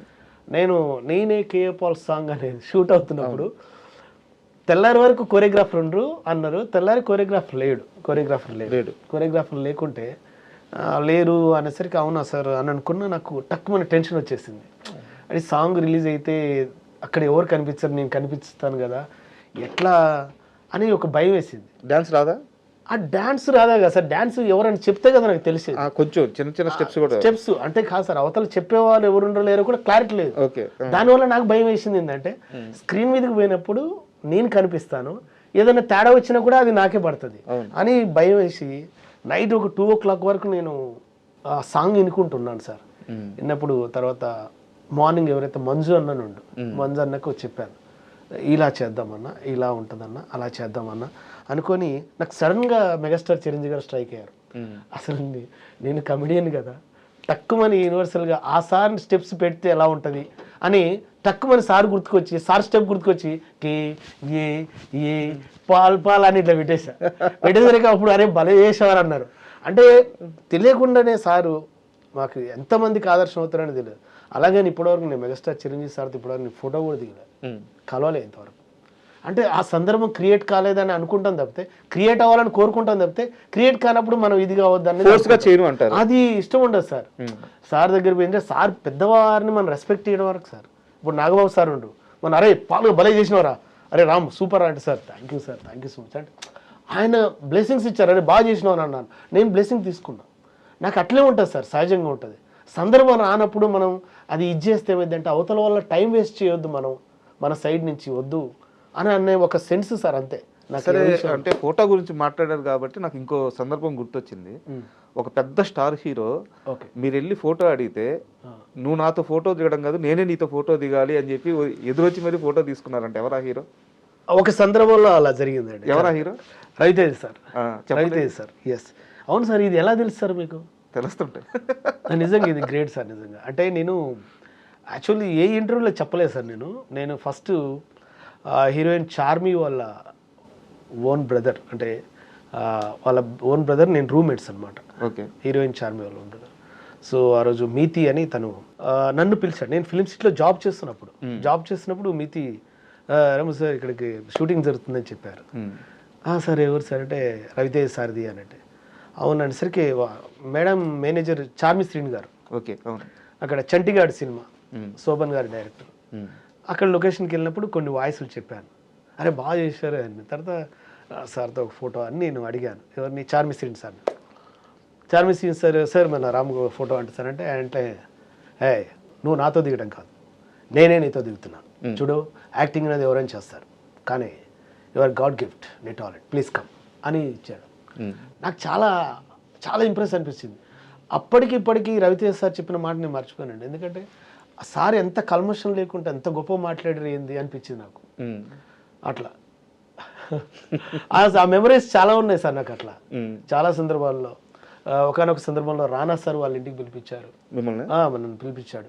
అది మన రవిబాబు సార్ ఫోన్ చేసి చెప్పాడు అనమాట, అరే నువ్వు ఫలాని ఫంక్షన్ బాగా చేసావు, నేను ఇట్లా హీరో రానా సార్ పిలుస్తారంటే రానా సార్కి పోయి కలిశాను. ఏమన్నారు అంటే వాళ్ళ సిస్టర్ బ్యాచిలర్ పార్టీకి సంబంధించి ఒక ప్రోగ్రామ్కి పిలిచాడు అనమాట. కలిసిన తర్వాత అక్కడ ఇచ్చేయాలి సార్, పెద్దవాళ్ళు మీ అక్కడ ఏం సార్ అని అన్నాను. ఆ తర్వాత నేను సార్ టచ్లో లేను, కానీ అక్కడ వరకు పిలిపించారు, వాళ్ళ ఇంట్లో మాట్లాడారు, నాకు హ్యాపీ అనిపించింది. నేను ఎక్కడికైనా మనకు చేతినిచ్చే దగ్గర ఆ ఆలోచనని కానీ సర్కిల్ కానీ మిస్యూజ్ చేసుకోవాలని ఉండదు సార్. నాకు రెస్పెక్ట్గా ఉంటుంది, మళ్ళీ సందర్భం వచ్చినప్పుడు చెప్దాం సార్ ఇలా జరిగింది కదా అని అంటుంటాను, అంతే. అంటే ఇక్కడ చిన్న డౌట్, రవితేజ గారు మిమ్మల్ని గౌరవించారు, దగ్గరికి తీసుకొని ఇద్దరు కలిసి ఫోటో దిగారు. రానా గారు మీరు ఒక చిన్న షో చేస్తే అది గుర్తు పెట్టుకొని మిమ్మల్ని పిలిచారు. అవును సార్, అంటే ఆడియో ఫంక్షన్ చేశాను సార్ అప్పట్లో. ఈ డైరెక్టర్ రవిబాబు గారు రిఫరెన్స్ చేశాను, నేను రానా గారు పిలుస్తున్నారు. సో అంత పెద్దవాళ్ళు మీకు అంత యాక్సెస్ ఇచ్చినప్పుడైనా సరే సార్ ఇట్లా అవకాశాలు లేక స్ట్రగుల్ అవుతున్నాను సార్, చేయాలనుకుంటున్నాను, మంచిగా యాక్ట్ చేయాలనుకుంటున్నాను, ఛాన్సులు రావట్లేదు అంటే ఇప్పుడు మాకు తెలియదు సార్. అప్పుడు ఓన్లీ మిమిక్రీ చేసేది సార్ మేము. దీనికి ఒక యాక్ట్ చేస్తే డబ్బులు వస్తాయి అన్న ఫీల్ కూడా మాకు తెలియదు సార్. అప్పుడు ఓన్లీ మిమిక్రీ చేసినాం, మన దగ్గర ఏమో అవునా అనుకున్న ఫీల్లో ఉన్నాం సార్, అంతే. ఇండస్ట్రీ వైపు సీరియస్గా లేము సార్. అప్పుడు అసలు మాకు తెలియదు యాక్టింగ్ చేస్తే డబ్బులు ఇస్తారు, మిమిక్రీ చేస్తే డబ్బులు ఇస్తారని కూడా మాకు తెలియదు. ఇప్పుడు ఎప్పుడైనా కలుస్తారా వాళ్ళని మళ్ళీ? సార్ సందర్భం వస్తే తప్పకుండా చెప్తాను సార్, అలా ఉండదు సార్. సందర్భం రావాలి, ఆ సందర్భం వస్తే ఇంకా రాము క్రియేట్ చేసుకోడు సార్. అంటే అలాని కాదు సార్, క్రియేట్ చేసుకోవడం కాదు సార్. మనం వెళ్తుంటాం ఎక్కడికన్నా పెళ్ళి, అక్కడ వెయిట్ చేసి సార్ అది అన్నాం అనుకో, వాళ్ళు ఏదో బిజీగా ఉంటుంటారు. ఇప్పుడు ఫర్ ఎగ్జాంపుల్ ఏదైనా షూటింగ్ ఉండి సడన్గా వచ్చినాక అరే అన్నట్టుగా అట్లా క్యాచ్ ఉంది అనుకో, చెప్పొచ్చు అన్న పాయింట్లో ఉంటాను సార్ నేను. అదే నా మైనస్ సార్, అదే నాకు సరే కాసేపు మీ సినిమా జర్నీ పక్కన పెడితే మళ్ళీ నేను జబర్దస్త్ వైపే వస్తున్నాను. జబర్దస్త్లో ఒక టీమ్ లీడర్తో ఇష్యూస్ ఉన్నాయి రాముకి. నాకు టీమ్ లీడర్స్ అసలు లేదు. ఒక టీమ్ లీడర్తో ఎవరు సార్? మీరే చెప్పండి. లేదు, నాకు అసలు ఇష్యూస్ అనేది నాకు ఇష్టం ఉండదు సార్. నేను చెప్తాను. వెంకీతో మీ రిలేషన్ ఎలా ఉంది? వెంకీతో చాలా బాగుంది సార్. వెంకీతో అసలు ఫస్ట్ స్టార్టింగ్ నేను, రాకెట్ రాఘు గారు, వెంకీ చాలా మంచి స్కిట్లు చేసాం, చాలా బాగా చేసాం. ఆ తర్వాత టీమ్ లీడర్గా వెంకీకి ఇస్తున్నప్పుడు, అన్న మనకు టీమ్ లీడర్ ఇస్తున్నా, మన ఇద్దరం కలిసి చేద్దాం అని అన్నాడు. చేశారా? నేను చేయలేదు. మరి అదే నేను అడుగుతున్నాను. అది అంటే చేయలేదంటే నేను చెప్పాను కదా, బిఫోరే నేను ఎగ్జిట్ అవుతున్నా అని చెప్పాను. ఎగ్జిట్ అవుతున్నా అని నేను చెప్పాను కదా సార్. నేను మ్యాక్సిమం సార్ నా లైఫ్లో మ్యాక్సిమం ఎక్కువ చెప్పే చేశాను సార్. నేను వెళ్ళిపోతున్నంటే వెళ్ళిపోయాను అంతే. మళ్ళీ ఎందుకు ఏమైంది అని బాధలేదు. నేను ఒక ఆలోచనతో వెళ్తున్నాను సార్ అన్న తప్పితే, మళ్ళీ వెంకిని ఇంప్రెస్ చేయడానికి రాకెట్ రాఘు సార్ ఉండు, అక్కడ చెమ్మక్ చంద్రన్ ఉండ్రు అన్న, వెళ్తున్నాను రైట్ గో హెడ్ అన్న తప్పితే ఎవరేం లేదు. అట్లా అంతే సార్. నేను ఇంకొంచెం ముందుకు స్టెప్ వేసి ఓపెన్గా అడుగుతున్నా. వెంకీ ఈవెంట్స్ చెప్పినా సరే, వెంకీ షూట్స్ చెప్పినా సరే, అది అయ్యేదాకా నమ్మకం ఉండదు అని చెప్పేసి చాలా లైట్ తీసుకుంటాడు రాము. కరెక్ట్గా అయితేనే చెప్పన్నా వెళ్తాను, లేకుంటే నా టైం వేస్ట్ చేయొద్దని చెప్పి చెప్తాడు. ఒక్క వెంకీకి మాత్రమే రాము దగ్గర అంత యాక్సెస్ రాము ఇవ్వడు అని చెప్పేసి ఒక టాక్ ఉంది. నిజమా అబద్ధమా? లేదు, వెంకీకి మాత్రం అలా ఇవ్వనని కాదు. వెంకీ ఏదైనా ఉంటే చెప్పి, నేను వెంకీ కన్నా పెద్దవాడిని. నన్ను వెంకీ రామన్న రామన్న అంటుంటాడు. నేనేమంటా అంటే, ఇప్పుడు నాకు కన్నా చిన్నవాళ్ళే కావచ్చు, టాలెంట్ అయినా కాదు, ఏ విషయంలో కదా మనం రెస్పెక్ట్ ఇస్తున్నప్పుడు మనం కూడా ఎదుటి వాళ్ళ టైం వేస్ట్ చేయొద్దు అనేది ఉందంటే చెప్పి వెంకీ చేద్దాం, లేదంటే ఒక ఎగ్జిట్ అంతే, కామన్. నువ్వు ఒకవేళ ఇవ్వకున్నా సరే ఎందుకు ఇవ్వట్లేదు ఏంటి అనే పాయింట్ నాకు రైజ్ చేయడం ఇష్టం ఉండదు. కానీ ఏదైనా సందర్భం వచ్చి స్టక్న మళ్ళీ ఎప్పుడైనా కలిసినప్పుడు అన్నావు లాస్ట్ టైం కూడా అలా అన్నావు ఏమైంది అని మాత్రం రైజ్ చేస్తా. ఆ సందర్భం వస్తే తప్పితే నిన్న ఇది చేసినావు మళ్ళీ అనను. ఎందుకంటే వాళ్ళకి పరిస్థితి ఏమైందో, తర్వాత ఏం చేంజెస్ అయినాయో, ఏ ప్రాబ్లం వచ్చిందో థ్యాంక్ యూ అని అంటాను. ఏంటి అంతే, మనకు ఇంకేం లేదు. ఓకే, ఇప్పుడు జబర్దస్త్ చూస్తున్నారా? లేదు, ఓపెన్గా చెప్పండి. లేదు అస్సలు నేను ప్రామిస్ చెప్తాను, జబర్దస్త్ చూడట్లేదు. ఎన్ని ఇయర్స్ అవుతుంది జబర్దస్త్ చూసి? చాలా సంవత్సరాలు అవుతుందన్న నేను జబర్దస్త్ చూడక. అని అప్పుడు మా జబర్దస్త్ తర్వాత ఎక్స్ట్రా వచ్చింది, ఎక్స్ట్రా జబర్దస్త్ 2 నడుస్తున్నాయి. ఆ తర్వాత నేను చాలా చూడక. అంత బాధ పెట్టిందా మిమ్మల్ని జబర్దస్త్? బాధ పెట్టింది అన్నది కాదన్న. ఇప్పుడు ఆ ప్రోగ్రామే. ఇప్పుడు మామూలుగా ప్రోగ్రామ్ చూసేవాళ్ళు ఎవరైనా సరే రిలాక్స్ కోసం చూస్తుంటారు, ఇది చేస్తుంటారు. మేము అక్కడ చేసాము, బయటకు వచ్చాము. బయటకు వచ్చిన తర్వాత ఇవి వెంటాడుతుంటాయి మనల్ని. ఒరే నువ్వు ఆ ప్రోగ్రామ్ వదిలేసుకొని వచ్చినావు, బయట ఏం చేస్తున్నావు, ఏం చేయాలనుకుంటున్నావు, ఏం చేయబోతున్నావు అని ఇవి వెంటాడుతుంటాయి. కాబట్టి దాని మీద ఫోకస్ చేయాలన్న థాట్ కన్నా మనం ఎటు వెళ్ళాలి, ఏంటి నెక్స్ట్ ఏంటి అన్న ఆలోచన ఎక్కువ ఉంటుంది అంతే. జబర్దస్త్ ఏదో ఎప్పుడైనా సందర్భం వచ్చి మళ్ళీ మొన్న రిపీటెడ్గా వస్తున్నాయి. ఇప్పుడు అవును, మన రాకెట్ రావు సార్తో చేసినవి, చంద్రన్నతో చేసిన స్కిట్లు వస్తున్నప్పుడు అరే మనం ఇప్పుడు చేసినాం కదా అని అప్పుడు చూస్తున్నాండి. అట్లా ఏది యూట్యూబ్లో. అవును, మళ్ళీ కొత్తగా అప్లోడ్ చేస్తాను అలా అప్పుడు చూస్తున్నాను అంతే. టీవీలో అయితే మాకు చాలా సంవత్సరాలు అవుతుంది చూడక. అండ్ రాము అనే వ్యక్తిని ఇంటర్వ్యూకి పిలిచి నేను కానీ కేఏ పాల్ వాయిస్ మిమిక్రీ చేయించకపోతే మా ఆడియన్స్ నన్ను క్షమించరు. సార్ అదే నేను చేస్తాను తప్పకుండా. కాకపోతే ఇక్కడ ఎలా ఉంటుందండి సార్, కేఏ పాల్ వాయిస్ నేను చేస్తున్నప్పుడు మీరు అడగండి, మీరు ఏదైనా అడగండి, అసలు మీరు ఏం అడుగుతారో ఏం అడగబోతున్నారో నాకు తెలియదు. కానీ నాకు తెలిసిన వర్షం నేను సమాధానం చెప్పాను. కేఏ పాల్ గారు ఎలా ఉన్నారండి? చాలా బాగున్నానండి, మీరు కూడా బాగున్నారు అనుకుంటా. బాగున్నాను. చూసారా ఎంత స్మైల్ ఇస్తున్నారో? ఎప్పుడు అలానే ఉండాలి. ఎంత సంపాదించుకోవడం కాదో, ఎంత ఆనందంగా ఉన్నాం అనేది ఇంపార్టెంట్. ఓకే, అంతే. అంటే ఈ మధ్య కనిపించలేదు, మీరు చాలా బిజీ అయిపోయినట్టున్నారు. చూడండి, ప్రతి ఒక్కరు అదే క్వశ్చన్ వేస్తున్నారు. కనిపించట్లేదు అంటే మీకు కనిపించడం కోసం తిరగాల చెప్పండి. నా పనుల్లో నేను కనిపిస్తున్నాను, నా దారిలో నేను వెళ్తున్నాను. మీరు చూడట్లేదని నేను అడిగానా? అడగలేదు కదా, అదనమాట. అవును, అప్పట్లో మీకు ఆర్జీవి గారికి గొడవలైనవి కదా, అన్నీ సర్దుమరిగిన గొడవల్ని మీరు మళ్ళీ లేపేలా ఉన్నారు. ఆల్రెడీ ఎప్పుడో సర్దుమణిగాయి గొడవలు, మళ్ళీ ఎందుకండి లేపటం చెప్పండి. ఆ రోజు ఆ పరిస్థితుల్లో అలాంటి ప్రశ్నలు వేయాలనిపించింది, వేసాం. వారు సమాధానం చెప్పారు. ఇంకా అంతే. జీవితం అంటేనే పోరాటం. ఈ పోరాటంలో మనకు అవసరమైన చోట ప్రశ్నించాలి, అవసరం లేని చోట కామ్గా ఉండాలి, అంతే. మరి మీ బ్లెస్సింగ్స్ ఉంటాయి ఆర్జీవికి? ఏమండి, బ్లెస్సింగ్స్ ఉంటాయా అని మీరు అడగకూడదు. అవసరం వచ్చినప్పుడు నేను ఇస్తాను కదా. అడిగితే బ్లెస్సింగ్స్ ఇస్తే దానికి అందం. అడగనప్పుడు బ్లెస్సింగ్స్ ఇవ్వటం ఏంటండి, నాకు అర్థం కాదు. మిమ్మల్ని నేను ఇప్పుడు డబ్బులు అడగలేదు, ఇస్తారా నాకు 1,00,000 రూపాయలు? అదనమాట. సూపర్. Thank you. అండ్ మీరు ఈ క్యారెక్టర్ చేసిన తర్వాత ఎప్పుడైనా కేఏ పాల్ గారు కానీ వాళ్ళ మనుషులు కానీ సార్ మీకు టచ్లోకి వచ్చి రాము ఏంది ఇలా చేసావు అని తిట్టడం కానీ లేదా పొగడడం కానీ ఏదన్నా కన్వర్జేషన్ జరిగిందా? ఓపెన్గా చెప్పండి. సార్ అస్సలు జరగలేదు సార్, ఉమ్. జరగలేదు. కానీ నేను చేసేటప్పుడు కూడా ఆ క్యారెక్టర్ చేసేటప్పుడు కూడా భయపడలేదు సార్. అంటే ఎందుకు చెప్తున్నానంటే సార్, ఒక సందర్భం ఉంటుంది సార్. ఏదైనా సరే ఒక క్యారెక్టర్ చేసినంటే ఇతను ఎవరు, ఇతని బ్యాక్గ్రౌండ్ ఏంటి, ఇతను ఎక్కడి నుంచి వచ్చాడు అని ఒక క్వశ్చన్ రైజ్ అవుతుంటుంది సార్. ఆ క్వశ్చన్ రైజ్ అవుతున్నప్పుడు నేను ఫస్ట్ రామోజీలో జాబ్ చేశాను, రామోజీ ఫిల్మ్ సిటీలో. రామోజీరావు సార్ చేతుల మీదుగా నేను ఓవరాల్ ఛాంపియన్ అవార్డు తీసుకొని వచ్చాను. అక్కడ నేను గుర్తింపు పొందాను. ఆ తర్వాత నన్నపనేని రాజకుమారి షష్ఠి పూర్తి రవీంద్ర భారతిలో జరిగింది సార్. దానికి చీఫ్ గెస్ట్గా ప్రస్తుత ఏపీ ముఖ్యమంత్రి నారా చంద్రబాబు నాయుడు గారు, వారి చేతుల మీదుగా నేను బ్లెస్సింగ్ తీసుకున్నాను. సో అప్పుడు ఆ టైంలో ఈ సార్ మన కేఏ పాల్ సార్కి వారిద్దరు బాగా తెలుసు అనమాట. సో వాళ్ళ దగ్గర ఇట్లా బ్లెస్సింగ్స్ పొందిన వ్యక్తి ఇలా చేస్తాడని ఆ సార్ అనుకుంటాడని నేను అనుకోను. సో నేను ఎందుకంటే నన్ను ఏదైనా విమర్శించాలన్నా, నన్ను ఏదైనా అనాలన్నా మన గతం చూస్తారు, ఇతను ఏంది అని. ఒకేసారి ఒక మనిషిని ఇచ్చేయరండి. అతను ఎదుక్కుంటూ వచ్చిన లక్షణాలను కూడా దృష్టిలో పెట్టుకొని కూడా వాళ్ళు ఉంటారనేది నేను అనుకుంటుంటాను, ఎవరైనా సరే సొసైటీలో. అందుకే నేను నా వర్క్ నేను చేశాను సార్. నేను చేయకపోయినా ఇంకోళ్ళకి ఆ క్యారెక్టర్ ఇస్తారు. ఒకవేళ క్యారెక్టర్ బాగా చేయలేదనుకో వాళ్ళకు కూడా ఇబ్బంది కదా, నేను మంచి క్యారెక్టర్ బాగా చేయలేదని వస్తుంది కదా. అలా అనుకున్నాను తప్పితే నేను ఎప్పుడు ఒకరిని విమర్శిస్తున్నాను, ఒకరిని ఇది చేస్తున్నాను అన్న భావం కన్నా నాకు వచ్చిన అవకాశాన్ని నేను సరిగ్గా చేశాను లేదన్న ఆ పనిలోనే ఉన్నాను సార్, అంతే. రాముకి కేఏ పాల్ గారి ఒకప్పటి స్థాయి తెలుసా సార్? నాకు వారి ఇంటర్వ్యూ చూసినప్పుడు తెలిసింది సార్.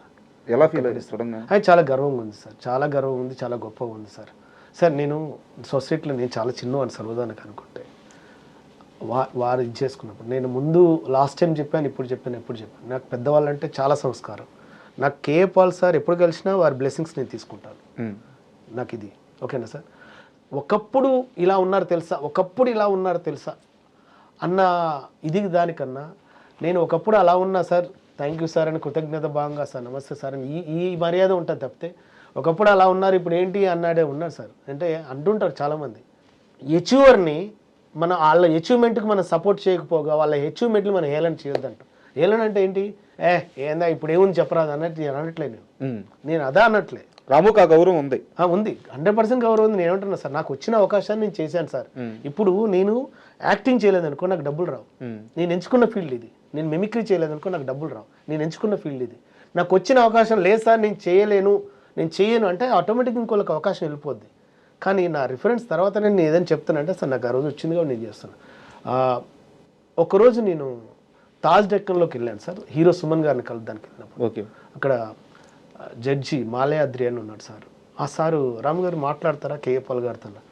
సార్ ఆ సందర్భం రాలేదు సార్, మీరు ఒకరు మాట్లాడమంటే ఓకే సార్, నాకేం అభ్యంతరం లేదు సార్, మాట్లాడిస్తా అంటే హ్యాపీ సార్, అదేం లేదని. అవును సార్ మాట్లాడండి పర్లేదు అన్న. పర్లేదన్నప్పుడు సార్ ప్లీజ్ ఇవ్వండి సార్ మాట్లాడతాను. కాల్ చేశారు. కాల్ చేసి ఇప్పుడు ఒక అతను స్పెషల్ మీతో మాట్లాడతారు చూడండి అని నేను మాట్లాడాను. ఏమన్నారు? నేను ఫస్ట్ సార్తో మాట్లాడటం ముందే సార్ నేను రాము సార్ ముందు మీరు నాకు క్షమించాలి సార్ అని చెప్పాను. అడిగారా? అడిగాను సార్ 100%. ఎందుకంటే సార్ మీ రూపంలో నాకు ఒక క్యారెక్టర్ వచ్చింది సార్, ఆ క్యారెక్టర్ ఆర్జీవి సార్ నాకు ఇచ్చారు సార్. నా పనిని నేను చేశానన్న ఫీల్లో ఉన్నాను సార్. కాబట్టి అది మీకు కృతజ్ఞత చెప్పుకుంటున్నాను సార్, అదేవిధంగా ఆర్జీవి సార్ కూడా కృతజ్ఞత చెప్పుకుంటున్నాను. నేను నా పని నేను చేసుకుంటూ వెళ్తున్నాను, అంతే తప్పితే ఒక ఇబ్బంది పెట్టే వ్యక్తిత్వం కాదు సార్ అని చెప్పాను. సార్ కూడా ఏది సీరియస్గా తీసుకోవాలి, ఓకే అని చెప్పాను అంతే. ఏమన్నారు? అస్సలు క్యాజువల్ ఓకే అన్నాడు అంతే, ప్రాబ్లం లేదన్నట్టుగా. కాకపోతే ఆ సార్ పక్కన పనిచేసే కొంతమంది నాకు తెలిసిన ఫ్రెండ్స్ ఉన్నారు, వాళ్ళు ఆల్రెడీ ప్రజెంట్ చేశారు నా గురించి.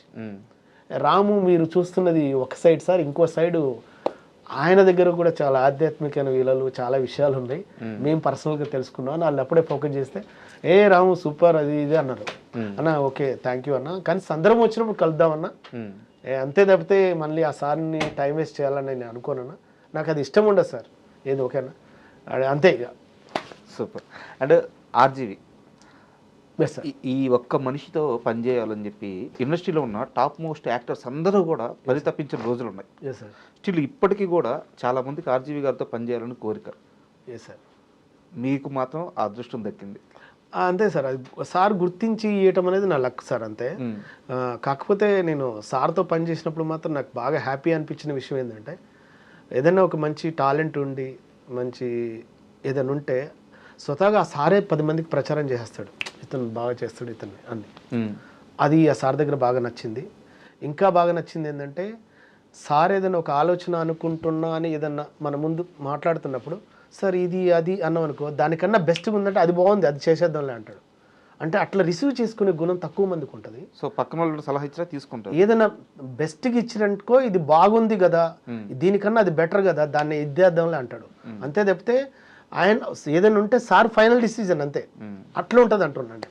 అంటే బయట చాలామందికి రామ్ గోపాల్ వర్మ అంటే ఒక రకమైన ఈగోయిస్టు, లేకుంటే ఒక రకమైన తలపోగరు, ఎవరి మాట విండు, ఎవరిని దగ్గరికి రానీడు, ఇంకా చెప్పాలంటే ఆల్కహాలిక్, ఇలాంటి ఒక రకమైన అభిప్రాయాలు ఈ మధ్యకాలంలో ఏర్పడ్డాయి. ఓకే, ఆయన రియల్గా ఎలా ఉంటారు మీరు దగ్గర చూశారు కాబట్టి? సార్ రియల్గా నేను ఆర్జీవి సార్ని రియల్గా చూసినప్పుడు నాకు తెలిసిన విషయం ఏంటంటే, నాకు తెలిసి అతను ఫస్ట్ ఆఫ్ ఆల్ చెత్త డిస్కషన్ చేయడు. నువ్వు గుడ్ మార్నింగ్ సార్ అని చెప్తే కూడా సార్ ఇంప్రెస్ కాడు. ఫస్ట్ వచ్చిన పాయింట్ ఏందో అది చెప్పమంటాడు. అట్లుంటుంది. సో నాకు అది బాగా ఇష్టం. చూసావా ఎంత వేస్టేజ్ కట్ చేశాడో అనిపిస్తుంది. అంటే ఇవన్నీ ఎందుకు, ఇది అది ఇది ఇవన్నీ నాకు ఎందుకు, వచ్చిన పని ఏందో చెప్పు, రైట్ ఇది లేదు మనం మాట్లాడదాం అంటాడు అంతే. ఒకవేళ నువ్వు కనిపించావు, నువ్వు వచ్చిన విషయం తెలుసు అన్నావు అనుకో, టక్కు మనీ వెళ్తున్నప్పుడు సార్ గుర్తుకొచ్చింది అనుకో, నీది వెళ్ళని చూస్తావు ఓకేనా అంటాడు అంతే. కట్ అయిపోయింది. అంటే నువ్వు ఎప్పటి నుంచో వెయిట్ చేస్తున్నప్పుడు చక్కగా సార్ దృష్టిలో పడితే అంత ఫాస్ట్ స్టార్ట్ చేస్తాడు. ఇప్పుడు సార్ ఇది చేస్తున్నాడు, డ్రింక్ చేస్తున్నాడు, ఇది చేస్తున్నాడు అంటే మనం ఒకరి పర్సనల్ హ్యాబిట్స్ అనే మనతో జర్నీ చేయవు, అది వారితో జర్నీ చేస్తాయి. ఏంటంటే నువ్వు బండి నడుపుతుండవు, అదేంటి సార్ మధ్య మధ్యలో గేర్లు మారుస్తాడు, ఒకసారి స్టాప్ అంటాడు, ఒకసారి స్విచ్ ఆఫ్ చేస్తాడు. అంటే ఆ జర్నీ చేసేది వారు, అదేమన్నా ప్రాబ్లం అయితే వారికి అవుతుంది. ఏంటి మన మీదకి కాదు కదా, దాన్ని ఫేస్ చేసే నాలెడ్జ్ ఆయన దగ్గర ఉన్నప్పుడు మనం మీరు అలా ఉండకూడదని మనం చెప్పలేము. ఏదైనా కష్టం వచ్చినా ఆయన ఇచ్చిన ఆలోచనకి, ఏదైనా మాట్లాడినా అని చెప్పిన దానికి, దాన్ని ఫేస్ చేసే నాలెడ్జ్ ఆయన దగ్గర ఉన్నప్పుడు ఆయన నాలెడ్జ్ నా నాలెడ్జ్తో నేను పోల్చుకోలేను కదా. నాకున్న నాలెడ్జ్ తిన్నాను అనుకో, నాకు తెలిసిన నాలెడ్జ్ ఏంది సార్, ఇలా మీరు బలగా చెప్తారు సార్ స్ట్రైట్గా, నాకు అది ఇష్టం అన్న పాయింట్లో నేను ఉన్నాను. మిగతా లోతుకు నేను వెళ్ళను. అలాగని వెళ్ళే వాళ్ళకు వాళ్ళ ఇష్టం, అది నేను అనుకోలేను. సో సినిమా అయిపోయిన తర్వాత మళ్ళీ ఆర్జీవి గారికి ఎప్పుడైనా టచ్లోకి వెళ్ళారా? వెళ్ళండి సార్. ఎలా రిసీవ్ చేసుకున్నారు? ఏం లేదు సార్, చాలా బాగా రిసీవ్ చేసుకున్నాడు సార్, చాలా బాగా రిసీవ్ చేసుకున్నాడు. సినిమా అయిన తర్వాత అంటే ఒక సందర్భంలో ఒకరోజు పబ్కి పిలిచారు సార్. పిలిచినప్పుడు అంటే ఒక ఇంప్రెషన్గా, అంటే ఒక ఇవాళ రేపు ప్రతి ఒక్కరు ఆనందం వచ్చిందంటే ఏదో ఒక రూపంలో సెలబ్రేట్ చేసుకున్నారు. ఆ రోజు పబ్కి పిలిచినప్పుడు వారి అమ్మగారు కూడా ఉన్నారు అక్కడ. నాయన ఇట్లా అంటే, అమ్మ థ్యాంక్ యూ అమ్మా, నా బ్లెస్సింగ్స్ కూడా తీసుకున్నాను, బాగా చేసావు నాయన. పబ్బు అంటే ఎక్కడ? పబ్లో చిన్న పార్టీ లాగా చేశారు. పార్టీ లాగా అంటే ఒక సెలబ్రేషన్స్ లాగా. నేను బ్లెస్సింగ్ తీసుకున్నాను అప్పుడు. ఇప్పుడు సార్ స్వతహాగా నువ్వు రావచ్చే అంటే వెళ్ళాను. సార్ నేను ఏదైనా సరే ఒకసారి నేను జర్నీ చేసినట్టు ఆ వ్యక్తిని ఎవరిని నేను మర్చిపోను సార్. నాకేంటంటే నా సైడ్ నుంచి నా వల్ల ఏంది నేను కరెక్ట్గా ఇచ్చాను. ఒకవేళ నాకు తెలియదు ఉందనుకో, మీరు చెప్తున్నా నేను నేర్చుకున్న ప్రయత్నం చేస్తాను అంతే తప్పితే నేనన్నది ఇది నావే కరెక్ట్ అని కూడా నేను అప్పుడు అనను. నా పరిధులు దాటి నేను వెళ్ళను, నాకు తెలిసిన వేళ నేను ఉంటా అంతే. ఆర్జీవి సార్ గురించి మీరు ఎంత ఇది చేసినా నేను చూసింది నాకు తెలిసింది మాత్రం నేను చెప్పగలుగుతాను, నేను చెప్పలేను మిగతాయి అంతే. రాముకి అన్నం పెడుతుంది జబర్దస్త్ కాదు, సినిమా ఇండస్ట్రీ కాదు, ఈవెంట్స్ ఎస్ సార్ అని చాలామంది చెప్పారు. ఎస్ సార్, నిజమా అబద్ధం? 100%. 100%. నేను ఎక్కువ ప్రోగ్రామ్స్ ద్వారా డబ్బు సంపాదించుకుంది ఎక్కువ అండి. ఈవెంట్స్ ద్వారా నన్నుగా గుర్తించి ఎస్ రాముకు ప్రోగ్రామ్ ఇద్దాం బాగా చెప్తాడు. నాకు ఎంటర్టైన్మెంట్స్ ప్రోగ్రామ్స్లో మిమిక్రీతో పాటు నేను సడన్గా ఏదైనా ప్రోగ్రామ్ చేస్తున్నప్పుడు కానీ, ఏదైనా ఫ్యామిలీ అకేషన్స్ కావచ్చు, ఇట్లా కంపెనీ అకేషన్స్ ఏదైనా కావచ్చు, ఆ టైంలో నాకు తెలియకుండా ఆ సందర్భాన్ని బట్టి, ఆ సిచ్యువేషన్ బట్టి ఇమ్మీడియట్లీ మోటివేషన్ వర్డ్స్ యూజ్ చేస్తానండి. అరే అసలు ఇలా ఎలా చెప్తావు అని నాకు చాలామంది, మేము చాలా ఇన్స్పైర్ అయినాం నువ్వు మాట్లాడే మాటలతో అని, అలా నాకు బ్లెస్సింగ్స్ ఇచ్చి అలా రిపీటెడ్గా నాకు ప్రోగ్రామ్స్ వచ్చిన సందర్భం ఉంది. ఒక ఈవెంట్కి ఎంత తీసుకుంటావు సార్? అలా ఏం లేదు సార్, నేను ఒక ఈవెంట్కు నేను ఒక సందర్భంలో ఒక 50 తీసుకున్నా, ఒక సందర్భంలో 20 తీసుకున్నా, ఒక సందర్భంలో 25 తీసుకున్నా, ఓ సందర్భంలో ఇంకా తక్కువ కూడా తీసుకున్నా. ఎందుకు తీసుకున్నారు రామన్ మీరు అనొచ్చు. నేనేమంటానంటే నా చేతిలో ఉన్నది నేను మీకు చేయగలిగానా లేదా అన్న ఆలోచనలో ఉంటాను. నేను నా చేతిలో ఇది ఉంది అన్న, హెల్ప్ చేయొచ్చు కదా అని అంటే, భయ్య మీరు ఎంతవరకు చేయగలుగుతారు చెప్పండి, నేను తీసుకునేది ఉంది. పేరు వచ్చింది కానీ ఆ పేరు నిలబెట్టుకున్న దానికి కమర్షియల్గా ఉండాలి, ఎట్ ఏ టైం నీ వల్ల అయిన చేతులు నువ్వు ఇవ్వాలంటారు చూసావా, నేను ఆ వేలో వెళ్తుంటాను. చాలామంది అనుకుంటారు అవునా వచ్చేసే అంటుంటారు.